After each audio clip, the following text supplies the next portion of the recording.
frontier is defined as uncharted territory by land or ocean.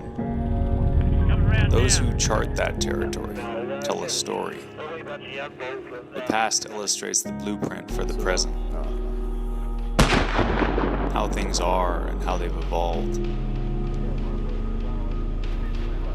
From land to water, we are challenged to border that new frontier, a frontier the outdoorsman knows like no other.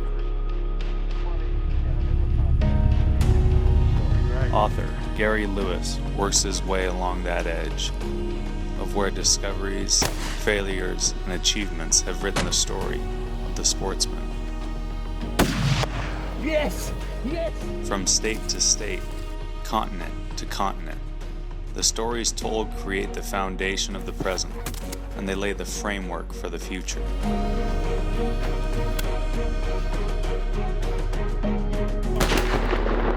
Through the muzzle fire and on the stone are stories from the edge.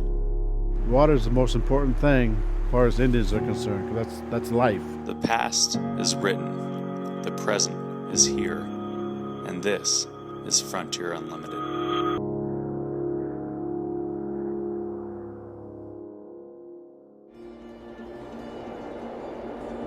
The crew topped out at 10,000 feet above sea level and began to look for the right turn off the highway. Summer had come to the Tetons, but summer could not come fast enough for the crew. Lewis, Riding, Hansen, and Mason had made this trip before in Utah for the Utah Cut Slam, in varied watersheds covering over 1,000 miles of road in Utah State. They had looked forward to this July road trip through long COVID winters. At the end of the rocky 2-track, Brooks Hansen parked the F-150 between a couple of twisted hemlocks, and they spilled out.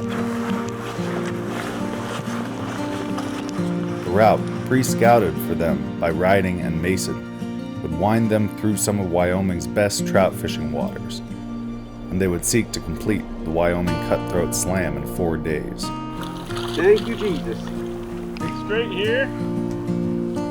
Yeah, it comes out this little bay. The intel that I got from my buddies was it's got to look like a minnow. And the last time we were here, you know, it's bait fishy, but also a good meal ticket. And you could cast that to shore and strip it back to you, or if you just wanted to kind of troll around, you could totally just troll that out with the belly of your line a little bit and let the fish come to you. So that head's gonna drop it down every time I quit pulling. Exactly. Yeah. Every time you kick a little bit, you're gonna have these natural pauses because your body and your float tube just won't react, perfectly like you would if you animated it. So it's a good choice. Okay. Good searching pattern too. So this is the one I fished the other day. It's called the Hegan ant. A Hegan is a hip vegan. Super buoyant, super awesome bug. I fished it here and I fished it in a number of the other places we'll be fishing. It's called the Wyoming Cut Slam, and it pits the angler in pursuit of 4 cutthroat trout, I like it. the Snake River, Yellowstone, Bear River, and Colorado River subspecies from 4 distinct watersheds. Lewis and Hansen were the first ones into the water. Lewis's line of choice was a slow sink clear intermediate. The heavy streamer would drag it deep.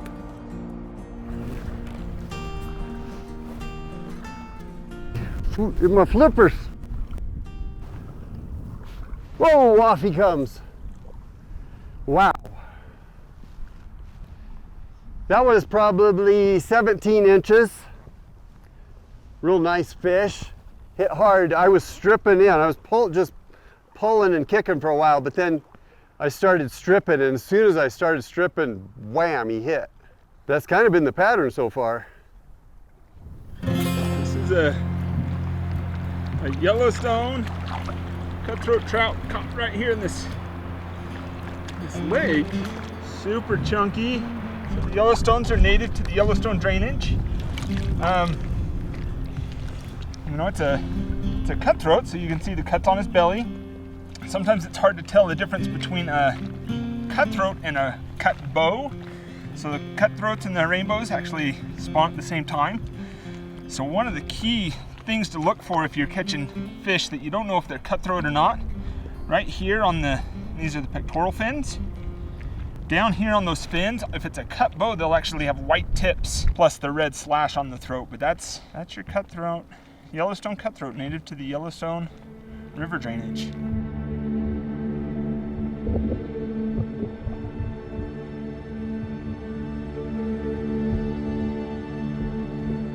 Fishing what are called balanced flies, balanced leeches under an indicator. So what it is this is the one he took.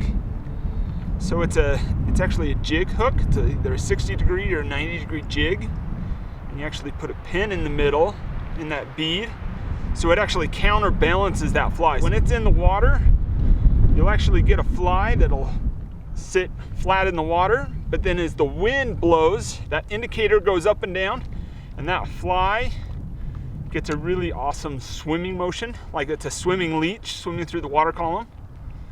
And then you can just pick your depth. So right now I'm fishing about 9 feet to that fly. And when you're fishing in 20 feet of water and you're only 9 feet down, that indicator goes down and you know it's a fish. There's nothing else that it could be. My last one came right to me and almost went into my flippers.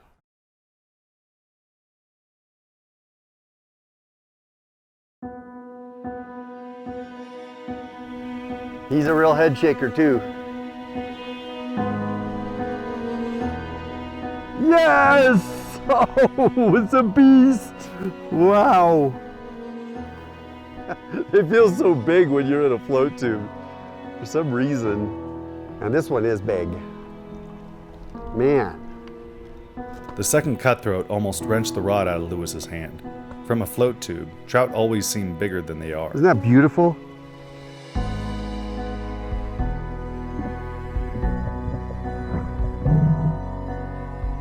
That's a 17-incher and an 18-incher that I've landed now. And I had just changed flies when twitched that one up. Changed it to a beadhead, orange and yellow, a lot of copper in it.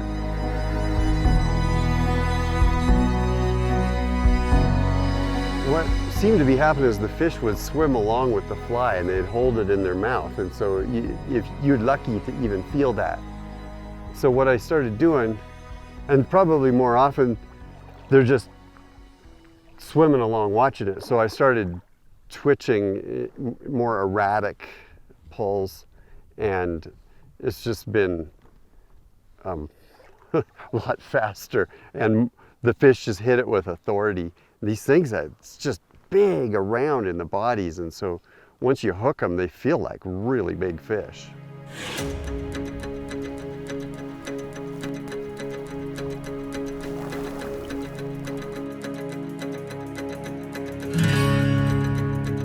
He was following it for a while, I think, and then I started stripping, and it wasn't 8 strips, 8 hard strips, and he hit it.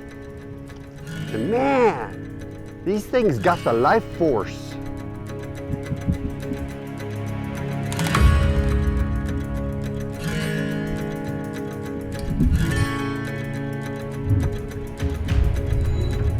Wow, this thing is just a chunk.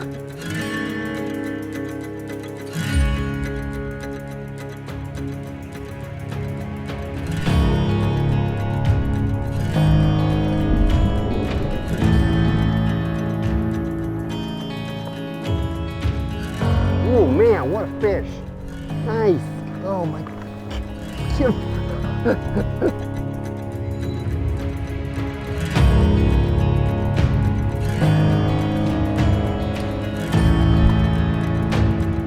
Yeah, that's the biggest one of the day for me. I have another one that was really close. Whew. Eventually, Lewis counted 7 hooked and 3 Yellowstone cuts caught and released. I switched flies, and I think it was just that big flash, you know, and big eyes and change in direction. Caddis are coming off. Yeah, Yellowstone cutthroat. This is one of their native habitats here in basically north central Wyoming. So, and they were big. They were nice, healthy fish. I think the small end was in that 16, 17 inch range, and they go all the way up to 20s. And we actually saw one floating out here, and I went out there and I measured it, and it was 23 inches. So they definitely grow them big here. But yeah, beautiful Yellowstone cutthroat.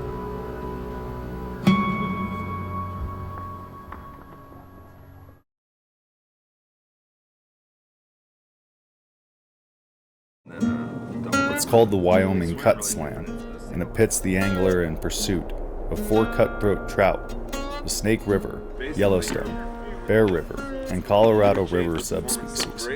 In the morning, the crew fished Wiggins Fork and Frontier Creek, tributaries to the Wind River. So the fish here are all looking up. It's just a very prominent thing to look up, but there's a few fish that might take something below. So what we're gonna do today is, there's an absence of terrestrials out there, but they're looking up, and we're gonna give them a big meal ticket to want to rise up to it. And so we've got lots of terrestrials here and beetles. This is probably the one we want to try today. Oh, really? Yeah, this one's called the Hegan ant, and it's a spiraled foam body, good indicator on top. It's got a good leg profile and everything, so it's gonna give a good attractor. Terrestrial is what we're gonna do, but still small enough they can get it in their mouth if they just want to nose it or something. Yeah. From there, we're probably gonna want to drop something. So we're gonna go over here, and we're gonna find a mayfly nymph that we've got here. We got a couple of choices. You've got Prince nymph. We can put something like that on there, or this little attractor mayfly here.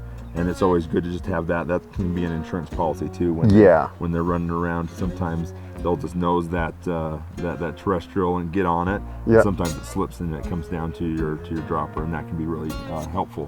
On days like that as well. So, simple mayflies like these. We have a lot of little fun attractors in here.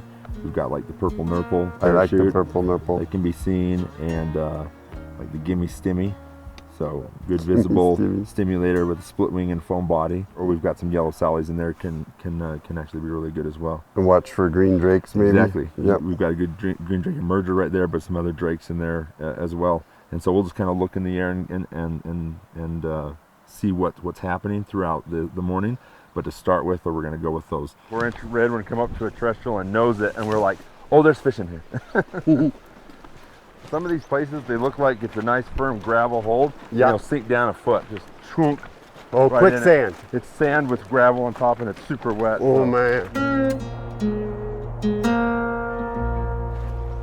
This is a prime example. We talked earlier about how there's a lot of water rushing down these two canyons and converging here. And a lot of this water is just complete runs and ripples coming down. So what we're going to do is we're going to target that softer water. And of course, as you know, it's where you see the mirrors, the glass. And so this is the first really good hole. And what makes it especially great is that you get these cross currents. You get 2 or 3 of these braids converging into one and creating a really good turbulence of oxygen and bug life and everything. And so that's what we're going to do. We're going to have it sneak up here and fish this left side of this pool and right up as it comes around. And you actually have a reverse eddy, so you'll be able to put your flies down and they'll swirl up and around too. So and that's where we want to put that terrestrial right now. And you'll fish, like I said, pretty much the left third of that hole right there.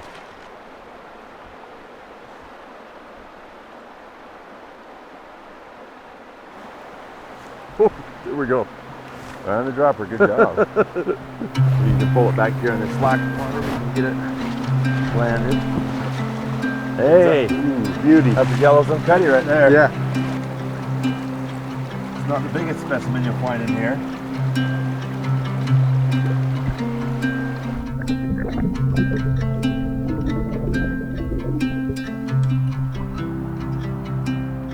As you saw in that flash, and we experience up here, you'll have a lot of those big fish come up and nose it, or look at it and turn away. They'll even open their mouth and get it in there, and if you set really, really fast, it'll just pull it right out oftentimes. So a little bit of patience pays off, and let that 1 second pass before you set.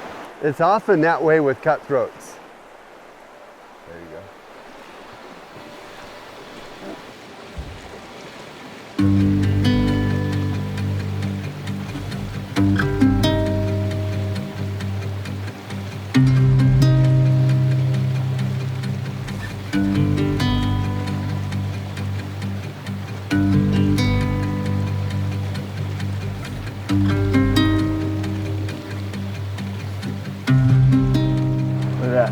Yeah. On the Hegan ant. Nice. That's beautiful. Came up and hit that terrestrial. It was just the perfect meal ticket. Yeah.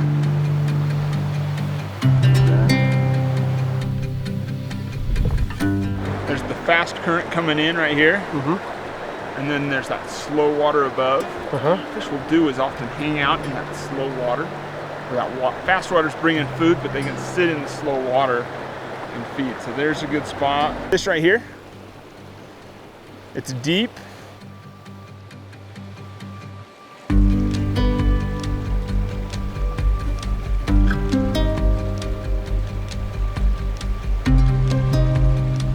Just right off the rocks almost. Right there.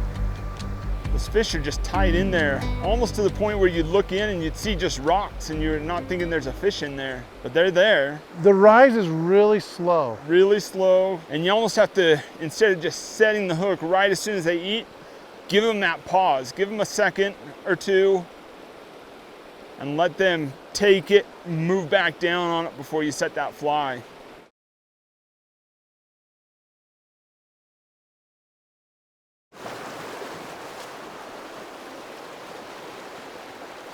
Okay, back up into here.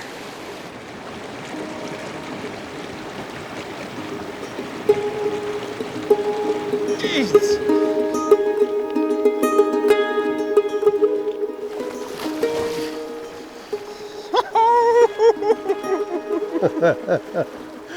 Nice.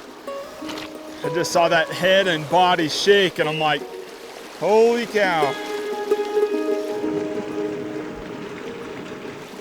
How about that?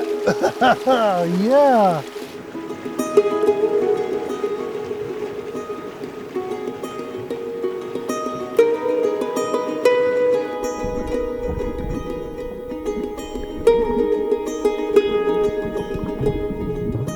Awesome. All right, I'll throw some in there. Finally got the Yellowstone cutthroat Yeah. on this river. Yep. You're up. All right, I'm in.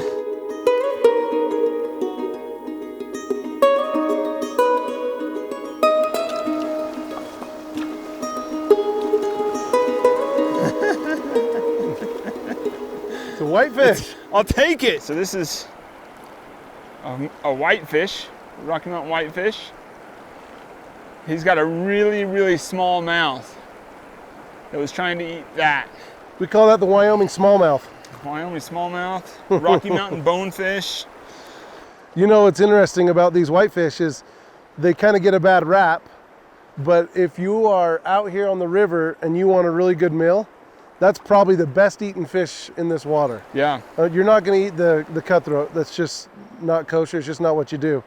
But any river that you fish on, whether it be the Snake River in Idaho or wherever you are, they're usually going to hold those Rocky Mountain whitefish, and they are really, really good eating. I say mostly they're bottom feeders. Yeah. Like you're going to catch those on like the nymph. Almost always. Yeah. Yeah. Like a Prince nymph is like a go-to for them, but they'll eat the dry. And I've been known to see them eat streamers that are Really? 4 or 5 inches long streamers in certain places, which is crazy when they have such a small mouth. Yeah. But Okay, dropper line on there.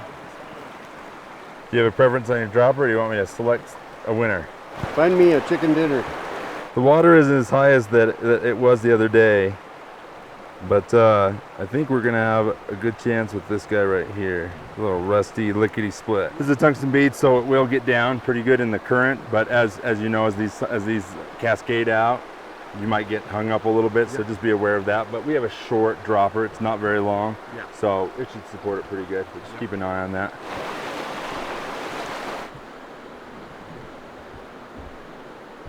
Oh, so Gary's fishing a seam. You've got current and then a seam right there. And so fish tend to like to sit near faster water because of the oxygen and the bug life that comes down, but be able to not have to sit there and tail and work really hard to hold in that spot. So this is a classic seam where you've got soft water over in the corner that's been blocked by a cliff, and the fish can sit there and feed. And as Gary fishes that one, we've got the same thing coming up on the right. We've got a divergence of a braid coming in and creating a cascade, and it creates lots of oxygen and a food supply and a rest for the fish. So this is a really good spot right here through the bluff as you read the water that way. I feel like when you have different product, and you alternate through it, it just changes things up or something. It's really weird. So you want to cast that a little bit and shake that off. Okay.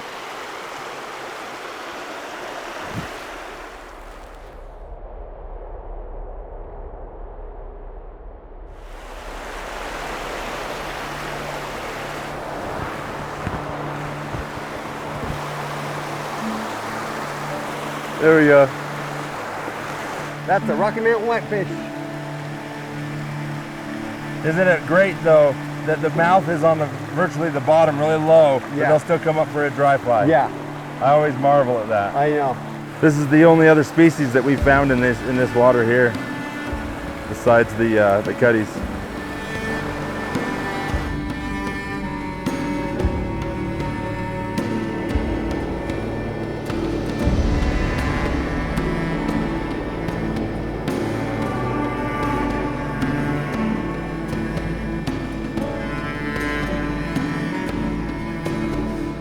As the days passed, they were checking off the subspecies of fish to complete their Wyoming cutthroat slam.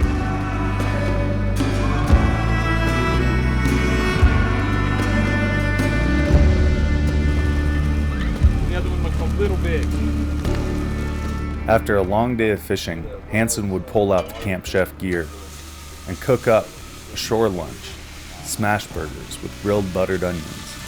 It never hurts to celebrate a good day of fishing with good grub.